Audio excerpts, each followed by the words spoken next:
नमस्कार दोस्तों, कृष्णवाणी YouTube channel में आपका दिल से स्वागत है। आज मैं आपके लिए एक बहुत ही मोटिवेशनल कहानी और बातें लेकर आया हूं। उम्मीद है आपको ये वीडियो पसंद आएगी और ऐसे ही सिख, कहानी और मोटिवेशनल बातें जानने के लिए हमारे चैनल को सब्सक्राइब जरूर कीजिएगा। दोस्तों, आज की कहानी में हम सीखेंगे कि ऐसी कौन सी 10 जगह पर हमें चुप रहना चाहिए। दोस्तों, आज के दौर में हर तरफ शोर ही शोर है। इसकी वजह से दिमाग में तनाव पैदा होना लाजमी है। ऐसे में अगर आप हर रोज कुछ देर मौन रहने का अभ्यास करते हैं तो इससे आपके तनाव पैदा होने वाले हार्मोन के लेवल में कमी आती है। इससे आपका दिमाग शांत होता है, गुस्सा नियंत्रित रहता है और तनाव बढ़ाने वाले हार्मोन्स का लेवल घटना है, जिससे हमारे जीवन में सुख शांति बनी रहे। आज के इस वीडियो में हम जानेंगे कि किन मौके पर हमें शांत रहना है और किन मौके पर हमें बोलना है, और शांत रहने से हमारे अंदर क्या बदलाव आ सकता है। दोस्तों, एक समय की बात है, एक बहुत ज्ञानी महात्मा थे। वो जब भी अपने शिष्यों को प्रवचन देते तो प्रत्येक शिष्य को सबसे पहले शांत रहने के लिए कहते थे। हर रोज ज्ञान की अवस्था में जाने से पहले शिष्य को शांत रहना सिखाया जाता था। ऐसे ही एक दिन संध्या काल के समय गुरु अपने सभी शिष्यों को बुलाते हैं और कहते हैं, कल सुबह सब लोग नदी में स्नान करने के बाद तुरंत हमारी कुटिया के सामने उपस्थित हो जाना। सभी शिष्य इस बात से हैरान रह जाते हैं कि हम लोगों ने कुछ गलती की है क्या। लेकिन कुछ शिष्य यह कहते हैं कि हो सकता है कि गुरुजी कल सुबह कुछ अच्छी बात बताने वाले हैं। सब लोग रात को सही समय पर सो जाते हैं और सुबह उठकर सभी लोग नदी में स्नान करने के बाद वापस गुरुजी के सामने उपस्थित हो जाते हैं। गुरु कहते हैं, आज मैं तुम सबको चुप रहने के फायदे के बारे में बताऊंगा। गुरु कहते हैं, शिष्यों, 10 जैसे मौके होते जहां पर चुप रहने से लाभ होता है और बोलने से नुकसान। गुरु आगे कहते हैं, अगर आप इन 10 मौकों पर शांत हो गए यानी मौन हो गए तो आप जो चाहेंगे वह आपको मिल जाएगा। आपकी जिंदगी में चमत्कारिक बदलाव आना शुरू हो जाएंगे। जरूरत से ज्यादा बोलना या चुप रहना दोनों ही अच्छी बात नहीं है। जैसे जरूरत से ज्यादा बारिश हो जाना या फिर धूप दोनों ही दिक्कत देती है। इसी तरह अनावश्यक बोलने से भी काफी नुकसान होता है। बड़ा बनना है तो अपने से छोटे लोगों की इज्जत भी करना सीखें और साथ ही साथ बड़े लोगों का भी सम्मान करना चाहिए। लोगों को लगता है कि अगर वह अकड़ कर बोलेंगे और सामने वाले को नीचे गिराने की कोशिश करेंगे तो वह बड़े बन जाएंगे, तो यह उन सब की भूल है। बड़े होने की बजाय आप उनकी नजरों में गिरते चले जाएंगे। गुरु ने आगे कहा, इसलिए शिष्यों, तुम सब जब भी बोलना आदर भाव से बोलना ताकि तुम्हारी बात लोगों को अच्छी लगे। बोलने में भाई बहन, माता पिता, मित्र इत्यादि संबोधन शब्दों का इस्तेमाल जरूर करना। इससे तुम्हारी मान प्रतिष्ठा तो बढ़ेगी ही, साथ ही साथ लोगों की नजरों में तुम समझदार व्यक्ति बनते जाओगे।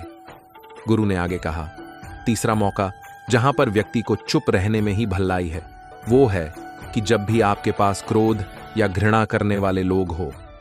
जब कोई अपना यह सगा संबंधी आप पर क्रोध कर रहा हो, आपका अपमान कर रहा हो, तो आपको उस वक्त चुप रहना चाहिए ताकि सामने वाले का गुब्बारा पूरी तरह से फट जाए।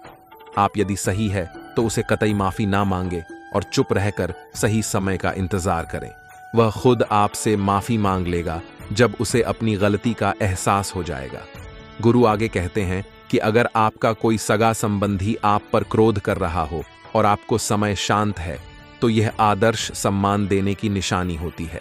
इससे न कोई छोटा होता है और न ही बड़ा। अगर आपको क्रोध आ रहा है तो आप या तो वहां से किसी का अनादर किए बिना चले जाएं या फिर चुप रहे। क्रोध करने से आपके रिश्ते खराब होंगे। क्रोध करने से हमेशा क्रोध आने वाले व्यक्ति का ही बुरा होता है।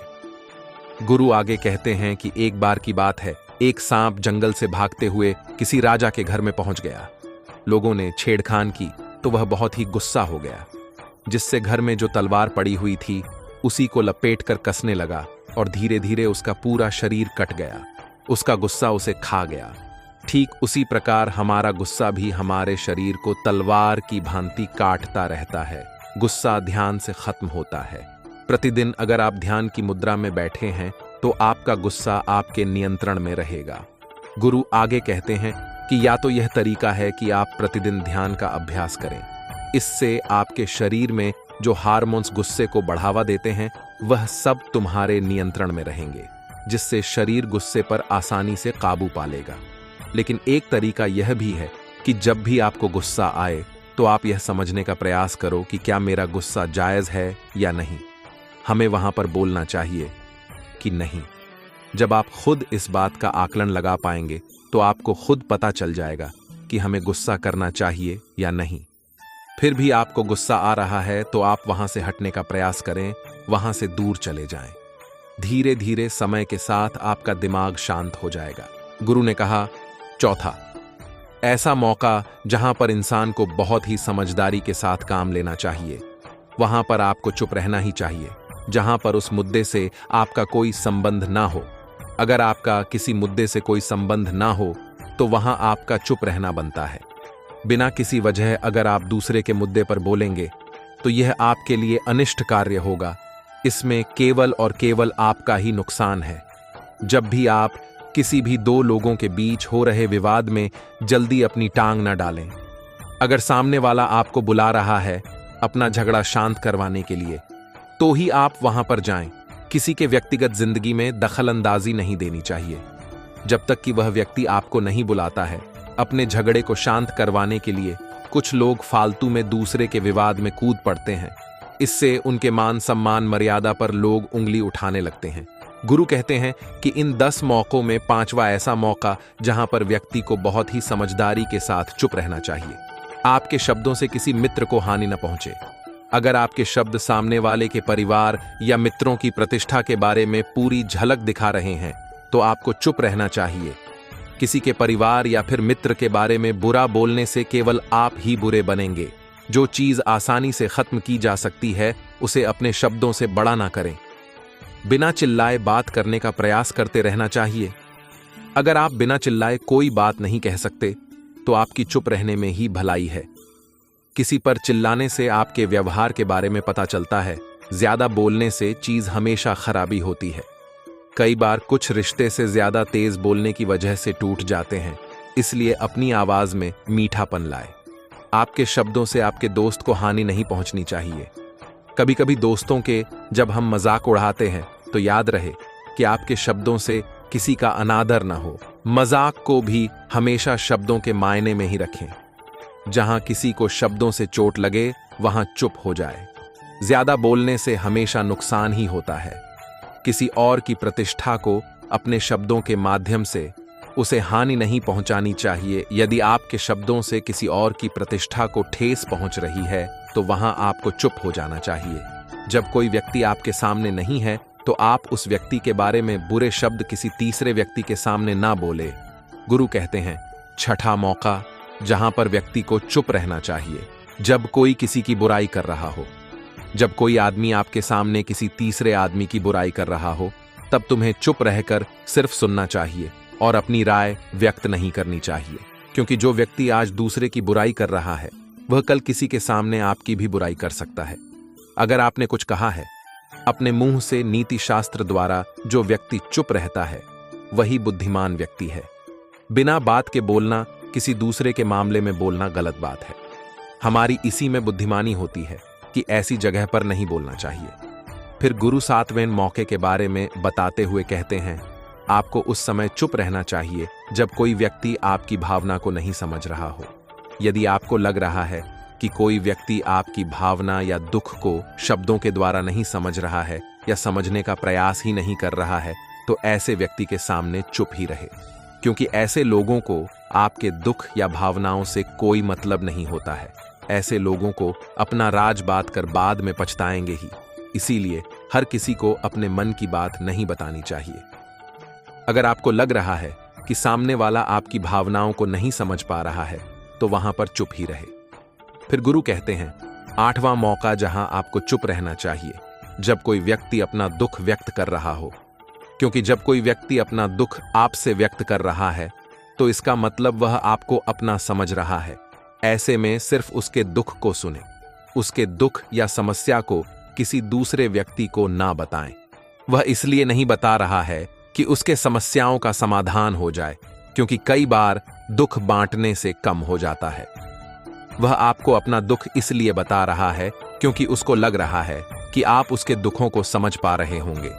इसीलिए जब कोई भी इंसान अपना दुख आपसे बताए तो आप चुप मारकर उसके बातों को सुन लें ताकि उसके मन का बोझ हल्का हो जाए।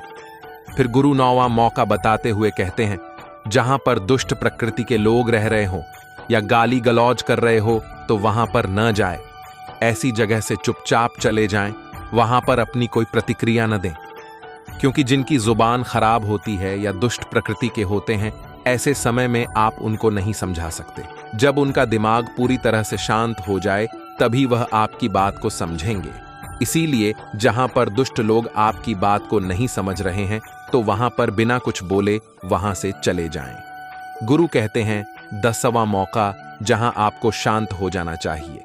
अपनी सफलता का राज हर किसी को न बताएं, क्योंकि कुछ लोग ऐसे होते हैं जो कि अगर सफलता को जल्दी प्राप्त कर लेते हैं तो वह अपनी सफलता का राज हर जगह बांटने लगते हैं।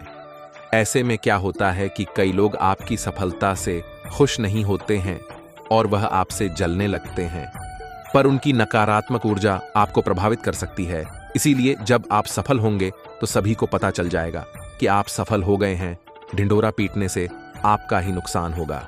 इतना कहकर गुरु ने कहा, शिष्यों, आज के लिए बस इतना ही, और सभी शिष्य अपनी कुटिया में चले जाते हैं। दोस्तों, अगर आपने इस वीडियो से कुछ भी सीखा हो तो इस वीडियो को एक लाइक कर दीजिए और कमेंट में जय श्री राधे कृष्णा अवश्य लिखिए। और इस चैनल पर नए हैं तो चैनल को सब्सक्राइब करके नोटिफिकेशन बेल आइकन को ऑल पर सेलेक्ट कर लीजिए। धन्यवाद। जय श्री कृष्णा।